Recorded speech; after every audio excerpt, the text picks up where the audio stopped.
হাতে ধরে তুলে নিয়ে যাওয়ার চেষ্টা করছিল। আপনারা কোথায় ছিলেন? আমি তখন বাড়ির সামনে ছিলাম, আমি দেখতে পেয়ে ছুটতে ছুটতে গেছি প্রায় 300 মিটারের উপর গিয়ে।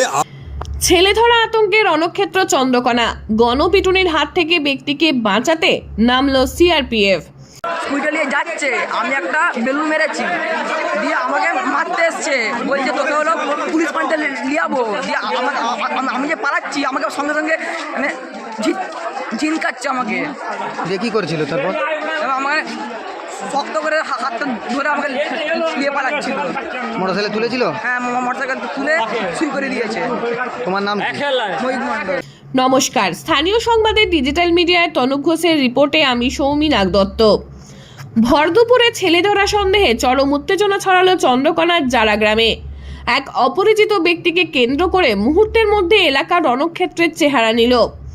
গুজব এমন ভয়াবহ আকার ধারণ করে যে উন্মত্ত জনতাকে সামাল দিতে হিমশিম খায় চন্দ্রকোনা থানার বিশাল পুলিশ বাহিনী। পরিস্থিতি আয়ত্তের বাইরে চলে যাওয়ায় শেষ পর্যন্ত আসরে নামতে হয় সিআরপিএফ।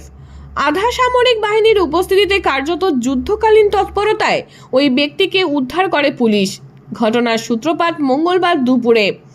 জারা গ্রামে এক ব্যক্তিকে উদ্দেশ্যহীনভাবে ঘুরতে দেখে স্থানীয়দের মনে সন্দেহ দানা বাঁধে। সেই সন্দেহ মুহূর্তেই ছেলে ধরা গুজবের রূপ নেয় এবং দাবানলের মতো ছড়িয়ে পড়ে গোটা গ্রামে। উন্মত্ত জনতা কোনো কিছু বিচার না করেই ওই ব্যক্তির ওপর চড়াও হয়। শুরু হয় গণপ্রহার। জানা গিয়েছে আক্রান্ত ব্যক্তির নাম সিরাজুল আলী। তিনি হুগলির গোঘাটের রামানন্দপুরের বাসিন্দা। উন্মত্ত জনতার রোষ এতটাই তীব্র ছিল যে পুলিশ তাকে উদ্ধার করতে গেলে বাধার মুখে পড়ে। পরিস্থিতি ক্রমেই জোরালো হয়ে ওঠায় এলাকায় মোতায়েন করা হয় সিআরপিএফ। কেন্দ্রীয় বাহিনী ও পুলিশের যৌথ হস্তক্ষেপে শেষ পর্যন্ত উত্তেজিত জনতাকে সরিয়ে ওই ব্যক্তিকে উদ্ধার করে থানায় নিয়ে যাওয়া হয়। বর্তমানে গোটা এলাকায় চাপা উত্তেজনা রয়েছে।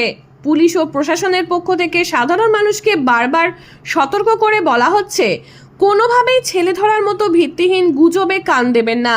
কোনো ব্যক্তিকে সন্দেহজনক মনে হলে আইন নিজের হাতে না তুলে সরাসরি পুলিশের হাতে তুলে দিন। তা সত্ত্বেও বারবার এই ধরনের ঘটনায় প্রশ্ন উঠছে জনমানুষের সচেতনতা নিয়ে। গুজবের জেরে জনরোষের এই তাণ্ডব আর কতদিন চলবে, সেই চিন্তায় ঘুম উড়েছে প্রশাসনের। দেখুন, যাচ্ছে মানে স্কুইটা নিয়ে যাচ্ছে, আমি একটা বেলুন মেরেছি, দিয়ে আমাকে মারতে এসছে, বলছে তোকে হলো পুলিশ পয়েন্টে লিয়াবো, দিয়ে আমি যে পালাচ্ছি আমাকে সঙ্গে সঙ্গে মানে ঝিনকাচ্ছে আমাকে।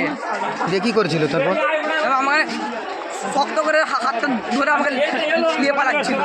মোটরসাইকেল তুলেছিল? হ্যাঁ, মোটরসাইকেল তুলে শুই করে দিয়েছে। তোমার নাম? মহিত মণ্ডল।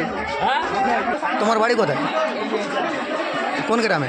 জারা জারা গ্রাম। তোমার নাম? মহিত মণ্ডল। তোমার বাবার নাম কি?